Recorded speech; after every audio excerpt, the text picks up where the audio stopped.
Até agora, então, a gente teve orientações sobre como dar acesso, sobre como restringir o acesso, as sanções para os servidores, mas agora chegou a hora de trazer isso para a prática.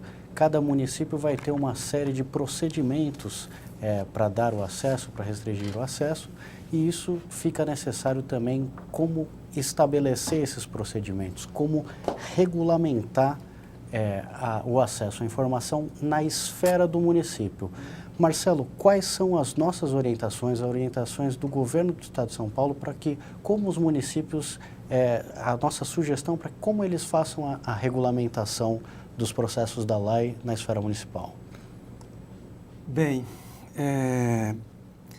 nós sabemos que desde 16 de maio de 2012, o município está obrigado a regulamentar a lei nas esferas legislativa, nas prefeituras e no Poder Judiciário. Nós sabemos que os municípios têm encontrado dificuldades para regulamentar a lei.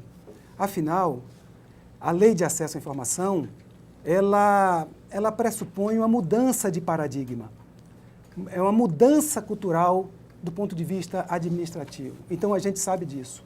A gente sabe que há um certo desconhecimento também por parte dos prefeitos, né, dos gestores em geral, com relação à lei de acesso.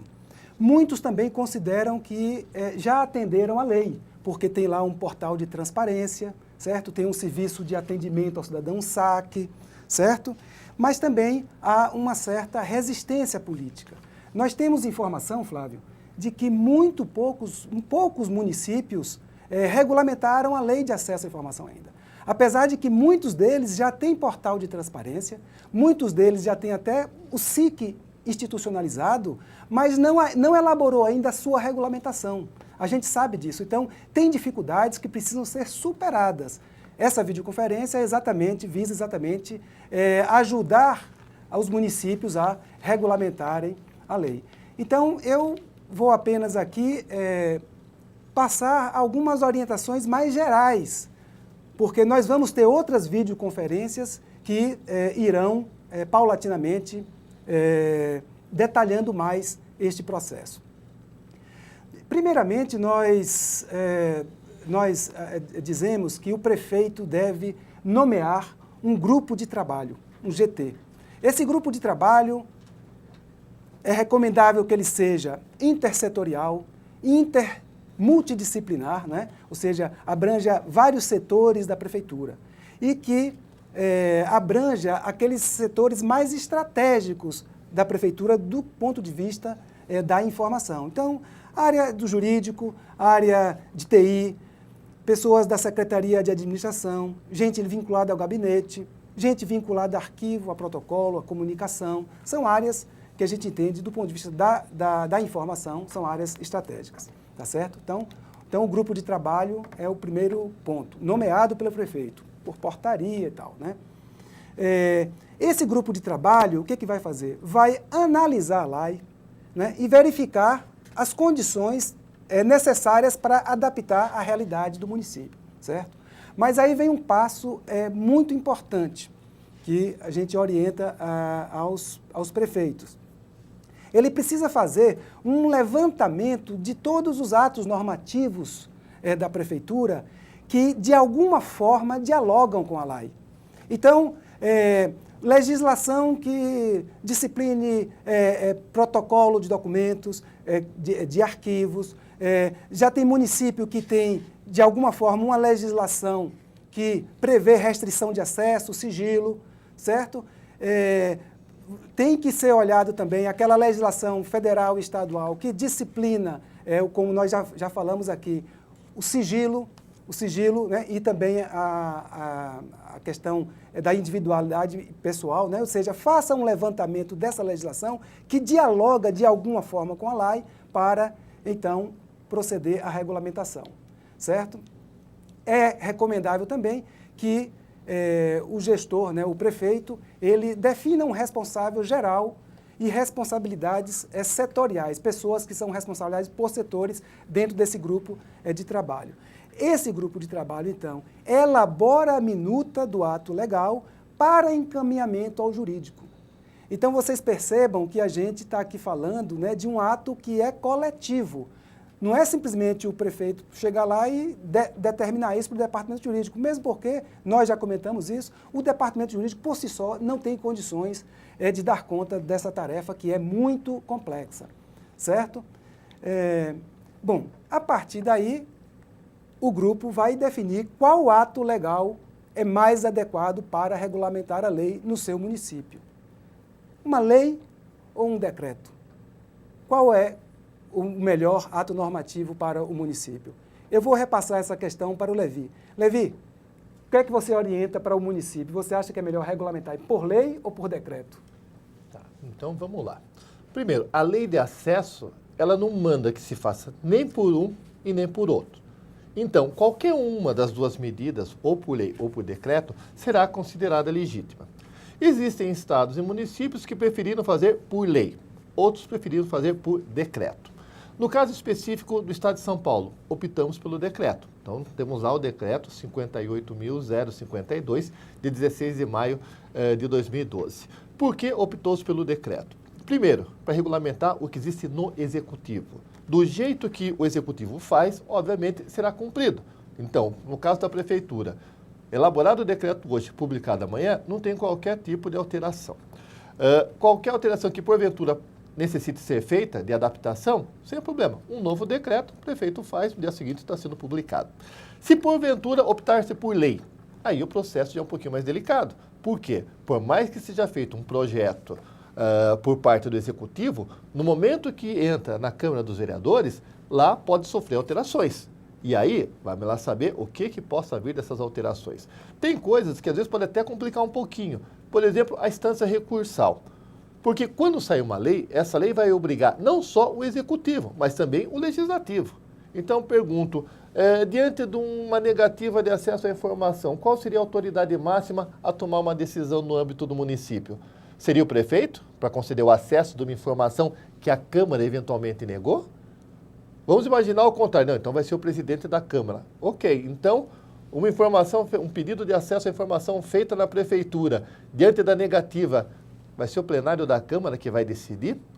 Isso geraria um problema de parte de competência, da autonomia e da independência dos poderes, entre legislativo e executivo. Essa preocupação houve quando foi feita a lei, porque seria composta uma comissão mista que seria regulada no Brasil todo, então lá no âmbito federal. Entretanto, foi vetado, que é o caput do artigo 35 da lei, justamente para evitar isso daí, porque nós teríamos ingerência de um poder sobre o outro. Então, para evitar isso daí, que não foi composta essa comissão mista. Então, quem for regulamentar por lei tem que atentar para isso, porque daí, no caso, seriam instâncias recursais distintas. Uma no âmbito da Câmara Municipal, então seria um sistema recursal, e outra no âmbito do município. Caso contrário, poderá ter essa ingerência entre os poderes e, com certeza, teremos dores de cabeça. Perfeitamente. E também eu acho que a lei ela é um ato normativo mais ideal mais para generalidades, né? O decreto é mais minucioso, né? Exatamente. Mas é muito importante isso que o Levi, então, comentou. Bom, tirada, então, essa dúvida, nós vamos aqui, então, destacar quais são os principais aspectos a serem regulamentados, regulamentados no município. Então, tem que regulamentar. A lei de 12.527 diz, tem que regulamentar tudo que diz respeito à transparência ativa, né? Tem que instalar o SIC, o Serviço de Informação ao Cidadão. O regulamento tem que tratar das instâncias de recursos, né? As instâncias recursais, tem que detalhar isso, especificar isso, e tem que classificar o sigilo. Isso, em linhas gerais, esses 4 aspectos terão que ser regulamentados no município. Agora, aqui a gente sempre chama a atenção de uma questão muito importante.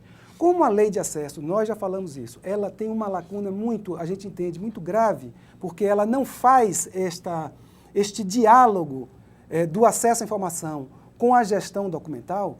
Nós recomendamos que o legislador no município observe uma lei que está em vigor desde 1991, a Lei 8.159, que genericamente é chamada de Lei de Arquivos. Essa Lei de Arquivo obriga a todo município dispor do seu arquivo público, que é responsável pela gestão municipal.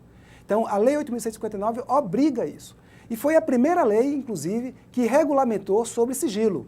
Esse aspecto do sigilo na Lei 8.159, ele foi revogado pela Lei 2.000, foi atualizado pela Lei 2.527. Então, a gente sempre orienta aos gestores municipais a observarem a correspondência entre essas duas legislações. E a gente já diz que é bom aquele município que não tem ainda o seu arquivo público instituído e não pratica a gestão de documentos, que o faça, que ao regulamentar a Lei de Acesso à Informação, aproveite e regulamente a Lei de Arquivos, a Lei 8.159. O Ministério Público tem estado atento, inclusive, aos municípios que não estão cumprindo a Lei 8.159. Então, é bom fazer esta interface entre essas duas legislações.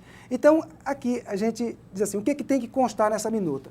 Bom, primeiramente, como eu acabei de falar, essa inter-relação com a política municipal de gestão de documentos, é importante que na lei, no decreto regulamentador, de alguma forma, isso apareça explícito. Tem que tratar da transparência passiva, e aí a questão do pedido, do recurso, do sigilo, das instâncias recursais. Sobre esses dois aspectos, nós não vamos tratar mais, porque nós teremos uma videoconferência especificamente para tratar sobre essas questões, sobre gestão documental e sobre SIC. E sobre a transparência ativa e procedimentos para acesso, para restrição de acesso. Nós já tivemos hoje, na parte da manhã, uma palestra bastante densa, né, com o Levi e a Luciana, sobre transparência ativa. Então, eu vou convidar de novo, mais uma vez aqui, o colega Levi, para que faça uma espécie de checklist sobre a transparência ativa. O que é que deve constar da transparência ativa na regulamentação municipal? Levi? Vamos lá então, Flávio. Vejam bem, o procedimento que vocês, hoje, no município de vocês, já estão escolhendo as informações, como que será colocado na internet e como que será feita a transparência passiva.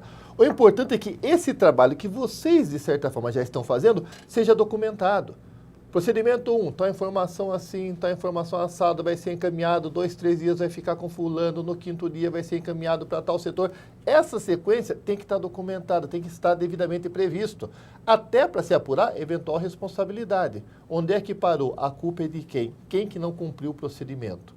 Então, há necessidade justamente dessa regulamentação. Então, como que deveria regulamentar, por exemplo? Vamos lá, então, para os slides.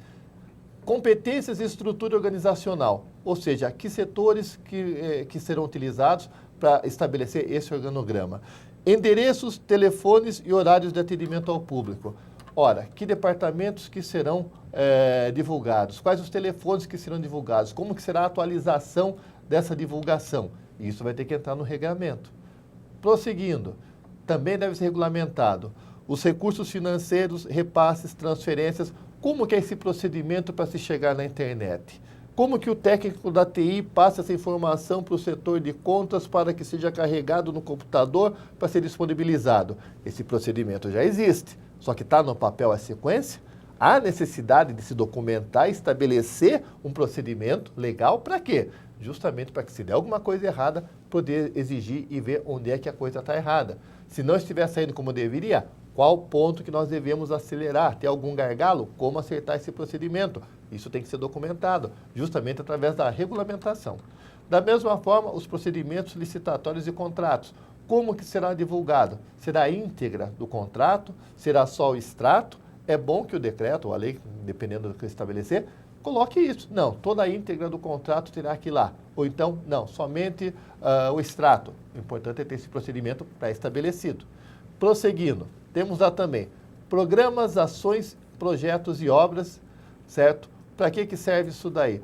Como que será divulgado o programa? Terá um padrão, nome do programa, prazo de duração, quanto tempo vai envolver, tem algum gasto pecuniário, terá um padrão de tela para cada programa do governo ou será cada programa divulgado de uma forma? O ideal é regulamentar, até para padronizar, certo?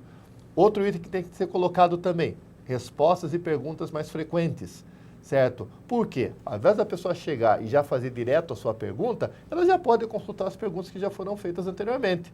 Pois bem, como que serão escolhidas essas perguntas mais frequentes? Uma pessoa que vai optar por isso? Será composta uma comissão para analisar os pedidos que são feitos e daí sim divulgar como que será isso daí? Qual esse procedimento? Isso tem que ser regulamentado. Para quê? Não é só essa gestão que vai ter que obedecer isso daí. A próxima gestão também terá que dar conta disso. Daí a importância da regulamentação. Também deve ser estabelecido, deve ser regulamentado o conteúdo do site. Eventualmente, qual o tamanho de foto que vai colocar no site? Ah, pode ser foto de meia página, de meia tela, de tela inteira, não pode, vai ter uma limitação. Qual letra que vai ter que ser utilizada no site? Arial, Time New Roman, tudo isso tem que ser regulamentado até para manter uma padronização, certo? Não podemos esquecer que é obrigatório a existência do site, certo? Principalmente os municípios acima de 10 mil. Abaixo disso, realmente, não haveria necessidade, muito embora seja recomendado para todos.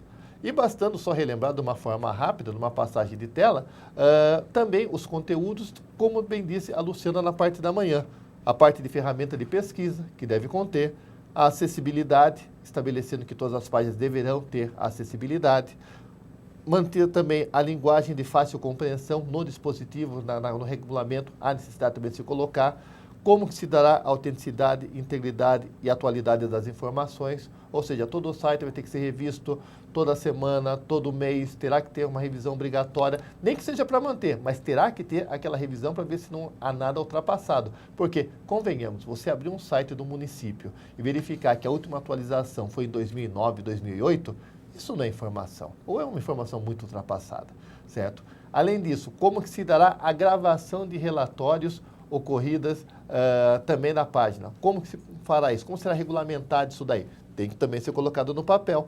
O acesso automatizado, que garantias? Como que se dará isso? Tem que ser feito por um contrato, um convênio para aquela empresa que porventura queira ter esse acesso? Isso também tem que ser regulamentado, certo? Não é fácil isso daí. Outra coisa, há necessidade de ser regulamentado também informações que permitam ao cidadão comunicar-se por via eletrônica ou telefônica com órgão ou entidade detentoras do site. Ou seja, como que será feita essa divulgação? Como que vai ser regulamentado isso daí? A empresa responsável pelo site terá que ter um canal de acesso? Vai ter que ter no papel. Toda a empresa que for contratada para disponibilizar o site terá que ter um helpdesk, por exemplo, para estabelecer esse contato. Tudo isso tem que ir para o papel. Com certeza é muito trabalho, principalmente para o jurídico, mas com certeza toda a administração pública deve atentar para isso. Flávio? Então, obrigado, Levi. Então, Levi, mais uma vez, fez esse checklist sobre os aspectos da transparência ativa que devem ser regulamentados. Nós falamos da importância de se regulamentar aquela inter-relação com a política de gestão documental do município, a transparência passiva, e agora nós vamos falar um pouquinho sobre os procedimentos para definição de sigilo de documentos, né?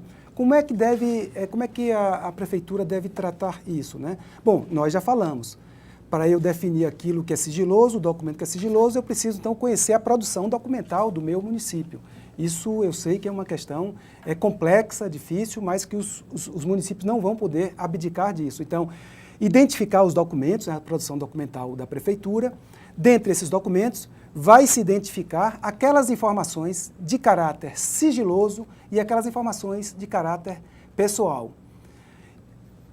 A regulamentação, então, vai tratar da classificação do grau de sigilo, o prazo desse sigilo e a justificativa do porquê esse documento foi considerado sigiloso.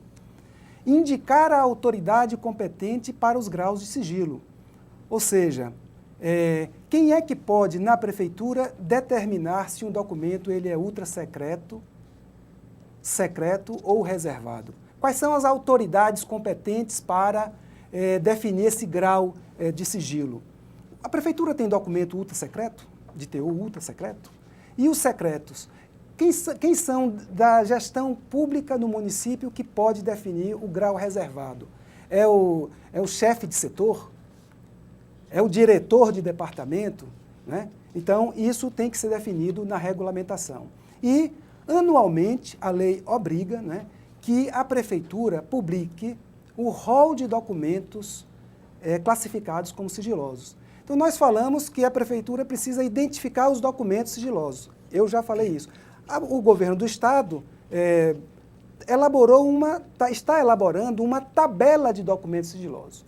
Mas, além dessa tabela de documentos sigilosos, a prefeitura, esse aqui é obrigado. A tabela foi uma opção do Estado, mas o rol de documentos que foram considerados sigilosos, esse tem que ser publicado anualmente e isso tem que aparecer na regulamentação, certo? Outra coisa, o Levi já falou isso, né? Uma vez considerados os documentos que têm restrição de acesso, né? Não quer dizer que esses documentos sejam eternamente ou sempre sejam considerados documentos com restrição de acesso, documentos sigilosos. Então, é possível e é necessário que sejam feitas reavaliações desse processo de classificação. Ou seja, é possível se desclassificar documentos que são sigilosos. É possível reduzir a classificação de um determinado documento que foi considerado como restrito, certo? Então, essa reavaliação precisa ser estipulado qual é a periodicidade dessa reavaliação e da desclassificação. E quem são as autoridades capazes de desclassificar um documento que foi considerado sigiloso. Um cidadão pode, inclusive, discordar de uma classificação de um documento como restrito, como reservado ou sigiloso. Então, a prefeitura vai ter que avaliar esse pedido, né? E quanto tempo a prefeitura precisa responder a esse pedido de desclassificação que o cidadão fez? Tudo isso precisa ser definido. Mas vejam, aqui eu sei que nós passamos muitas informações para os municípios. Eu queria dizer que esse aspecto em particular da restrição de acesso, de reavaliação, de desclassificação, nós vamos tratar mais a miúde na videoconferência sobre gestão documental. Então aqui a gente está dando ainda uma visão panorâmica, né, sobre este tema, que a gente sabe que é um tema melindroso, né? Também na regulamentação é importante que haja a previsão dos procedimentos diante daquele documento que foi considerado sigiloso. Como é que deve ser guardada aquela informação considerada sigilosa, não é? No ato da produção daquele documento? E no ato da tramitação do documento? Quem é que pode veicular esse documento?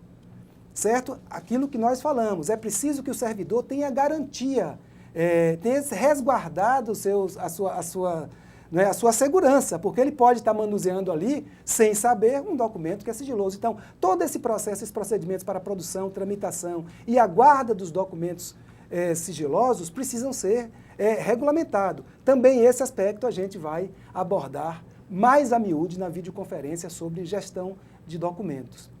E, por fim, reiterar aquilo que nós já falamos.